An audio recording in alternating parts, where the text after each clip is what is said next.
चलिए हिंदी खबर पर बातचीत करने के लिए डॉक्टर संदेश यादव हमारे साथ जुड़ गए हैं। रेल मंत्रालय भारत सरकार महासचिव भारत गौरव अवार्ड फाउंडेशन से बहुत बहुत स्वागत करते हैं संदेश यादव जी आपका हिंदी खबर पर। जी बहुत बहुत धन्यवाद। ठीक है सर, बहुत सारे काम आप कर रखे हैं, कई चीजें मैंने आपके बारे में पढ़ी है सर, ब्लड डोनेट को लेकर करें या फिर कई ऐसे मुद्दे जो कि नहीं लोग बता पाते उसको लेकर आप हमेशा आगे आते रहे हैं। सर सबसे पहले जानना चाहेंगे अपनी फाउंडेशन की ओर से कितने काम आपने ऐसे किए?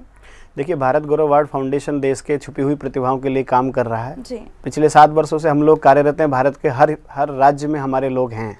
हमारे प्रतिनिधि चाहे हम दिल्ली में हों, चाहे अंडमान निकोबार में हों, चाहे नागालैंड में हों, चाहे लद्दाख में हों, भारत के हर कोने पे हमारे लोग हैं। और हम लोग थोड़ा सा साइलेंट रेवोल्यूशन पे ज़्यादा काम करते हैं। हमारा फोकस ये रहता है कि हम चीज़ों को करें और जन जन तक पहुँचें, आम आदमी तक पहुँचें। और उसके लिए ज़रूरी नहीं है कि हम उसका कोई क्रेडिट लें।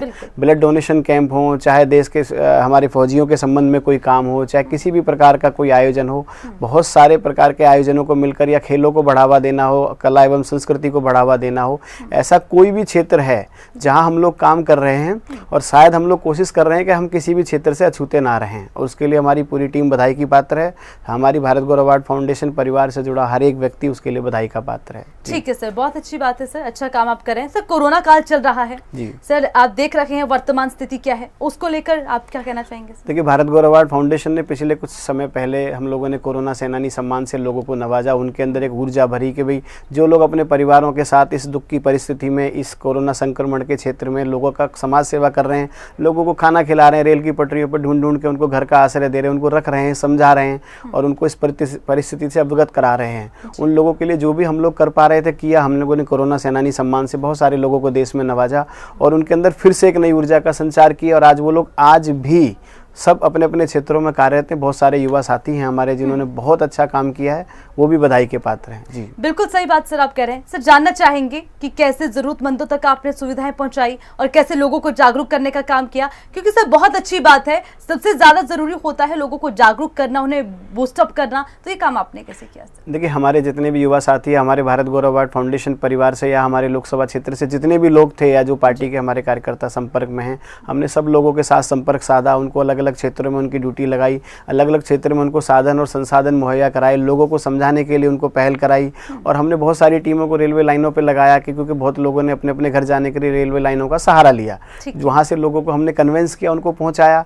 और जो हम लोग संभव मदद कर सकते थे लोगों की, हम लोगों ने अपने भारत गौरव अवार्ड फाउंडेशन परिवार अपने युवा साथियों की तरफ से मिलकर के सब लोगों की मदद की। जी ठीक है सर, बहुत अच्छा काम संदेश यादव जी आप कर रहे हैं और अच्छी बात है सर, लोगों की मदद करना इस समय ये सबसे ज्यादा जरूरी है। ठीक है सर, आप अभी वर्तमान स्थिति देख रहे हैं क्योंकि कई मुद्दे भी आप उठाते रखे हैं सर जो जरूरी है। सर गाजियाबाद की अगर घटना आपको पता हो जहां पर जो पत्रकार की हत्या कर दी गई, सर इस तरह की घटनाओं पर कैसे लगाम लगे और आप क्या मानते हैं कि यहाँ पर किसकी चूक माने, क्या प्रदेश सरकार की चूक? देखिए प्रदेश सरकार की चूक तो मैं कैसे कहूँ, तो शासन अपना काम करेगा, सरकार अपना काम करेगी। और योगी जी माननीय मुख्यमंत्री हैं। जंगल राज लोग कह रहे हैं, अलग अलग पार्टियों के नेताओं के अलग अलग बयान हो सकते हैं, लेकिन सरकार अपना काम करेगी। मैं चाहता हूँ सरकार उसको मुआवजा दे, उनके परिवार को, उनको सुरक्षा की गारंटी दे। जो जा चुका है उसे तो सरकार नहीं ला सकती, लेकिन सरकार को इस योजना के अंतर्गत उनको जो भी फैसिलिटी या जो भी सुविधा दे पाएँ और जो क्राइम जिन्होंने किया है, जिन्होंने अपराध किया, उनके ऊपर सख्त सख्त कार्रवाई की जाए। बिल्कुल संदेश यादव जी, मुआवजे की बात आपने कही, मुख्यमंत्री ने ऐलान कर दिया 10 लाख रुपए मुआवजा उन्हें दिया जाएगा, उनकी पत्नी को नौकरी दी जाएगी, बच्चों को जो है फ्री स्टडी दी जाएगी। लेकिन सवाल ये उठता है कि जो सर मैं आपको बता दूं, उससे पहले वो शिकायत करने वहां पर गए, किसी ने नहीं सुना, अब ये घटना हो गई तो अब वो पूरी जिम्मेदारी लेने को तैयार है। तो कहीं ना कहीं ये नहीं लगता कि जो अधिकारी हैं वो अपनी जिम्मेदारी से पीछे हट रखे हैं? उसके लिए सबसे पहले बदमाशों से पहले उन पर कार्रवाई हो सर, ताकि इस तरह की घटनाएं ना हो। देखिए शासन अपना काम करेगा, पुलिस अपना काम करेगी और ज़्यादा से ज़्यादा, जरूरत से ज़्यादा उनको सख्ताई की जरूरत है। और जब पत्रकार हमारे देश में सुरक्षित नहीं है तो हम किसकी सुरक्षा की बात करते हैं? पत्रकार तो हमारे देश का चौथा स्तंभ है और चौथे स्तंभों की तो हर बात को सरकार को तुरंत प्रभाव से समझना चाहिए, सुनना चाहिए था, उस पर कार्रवाई करनी चाहिए थी। अगर उस समय कार्रवाई हो गई होती तो शायद ये दुख की परिस्थिति नहीं पैदा होती हमारे सामने। पर कोई बात नहीं, चलिए जो हुआ सो हुआ। अब आगे शासन को अपनी कार्रवाई करके इस पूरे मामले को करना चाहिए और दोषियों को सख्त से सख्त सजा देनी चाहिए। ठीक है सर, बिल्कुल सही बात आप बात करें, कहीं ना कहीं जो कसूरवार हैं, दोषी हैं, उन पर कार्यवाही होनी चाहिए, लेकिन सबसे ज्यादा जरूरी ये कि जो कार्यशैली है, जिसका सिस्टम बिगड़ता जा रहा है, उसको सिस्टम में लाना ज्यादा जरूरी है। ठीक है संदेश यादव जी, और आपकी फाउंडेशन से जुड़ी हुई तमाम जानकारी आपने दी है सर, और आपसे समझना चाहेंगे आगे के लिए आपकी क्या स्ट्रेटेजी है सर, कैसे आप प्लानिंग बनाते हैं अपनी फाउंडेशन में? देखिए, हमारी कमेटी के जितने भी लोग हैं भारत के राज्यों में जाते हैं, हम उन लोगों तक पहुंचते हैं जो अनसंग हीरोज है, जिन्हें मौका नहीं मिला मंच पे आने का। एक राष्ट्रीय स्तर पे एक क्षेत्र का जो सबसे छोटा कार्यकर्ता है, जो सबसे ज़्यादा क्षेत्र में समाज सेवा करता है, चाहे वो नक्सली क्षेत्रों में कर रहा है, चाहे वो हमारे देश में किसी भी क्षेत्र में काम कर रहा है, जो वास्तव में ज़मीन पर सेवा करने वाले लोग हैं, उनको मंच नहीं मिलते हमारे यहाँ।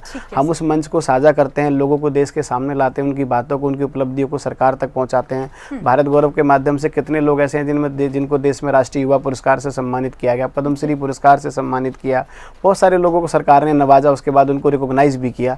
और हमारी जो मुख्य भूमिका है वो देश के अनसंग हीरोज़ के साथ काम करने की मुख्य भूमिका है, और पूरा शासन और प्रशासन हमारा इसमें सहयोग करता है। हमें जितने आवेदन देश में मिलते हैं उन सभी में से हम लोग चयनित प्रतिभाओं को चयन करते हैं और उनको सम्मानित करते हैं। जी, तो सर उसका क्या प्रोटोकॉल रहता है, कैसे सर आप चिन्हित करते हैं लोगों को, उनके द्वारा किए जा रहे कामों को, उनको सर उसके लिए भी तो कोई प्रक्रिया रहती है? जी देखिए, क्या होता है, मान लीजिए जो व्यक्ति समाज में काम कर रहा है, हर व्यक्ति चाहता है जो रिकॉग्नाइज किया जाए, उसको मान सम्मान दिया जाए।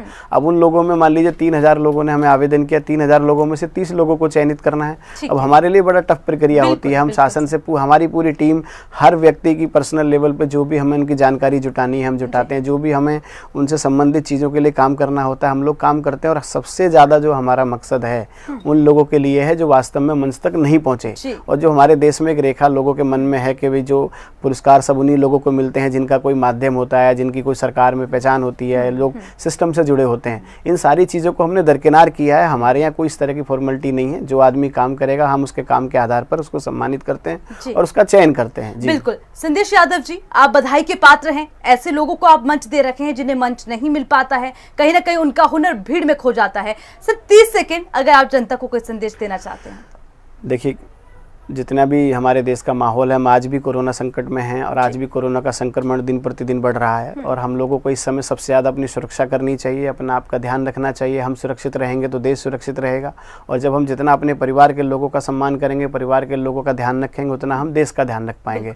मैं चाहता हूँ जितने भी युवा साथी इस देश में हैं, हमारा देश 56% के आसपास हमारा देश युवा पीढ़ी का देश है, और जितने भी युवा साथी अपने अपने क्षेत्रों में काम कर रहे हैं, वो किसी भी दल से आते हों, किसी भी समाज से आते हों, किसी भी जाति समुदाय कहीं से भी वो आते हों, उनको क्षेत्र में अपने अपने स्तर पर काम करना चाहिए। और आपका कार्य जो है वो हमेशा सराहा जाएगा, चाहे कोई भी सरकार आए, चाहे कोई भी सरकार जाए। कार्य करने के लिए हमें किसी भी प्रकार की निजी स्वार्थ के साथ हमें कार्य नहीं करना चाहिए। हम कार्य कर रहे हैं और अच्छा काम करते रहना चाहिए। जी वाकई में संदेश यादव जी, बहुत अच्छा काम आप कर रखे हैं, आपके विचार इतने अच्छे हैं सर, और लोगों को मंच दे रखे हैं, इतना अच्छा काम आप करें। एक बार फिर बहुत बहुत बधाई सर आपको, बहुत अच्छा लगा हिंदी खबर से जुड़ने के लिए, बहुत बहुत शुक्रिया। फिलहाल के लिए इतना ही, देखते रहिए हिंदी खबर।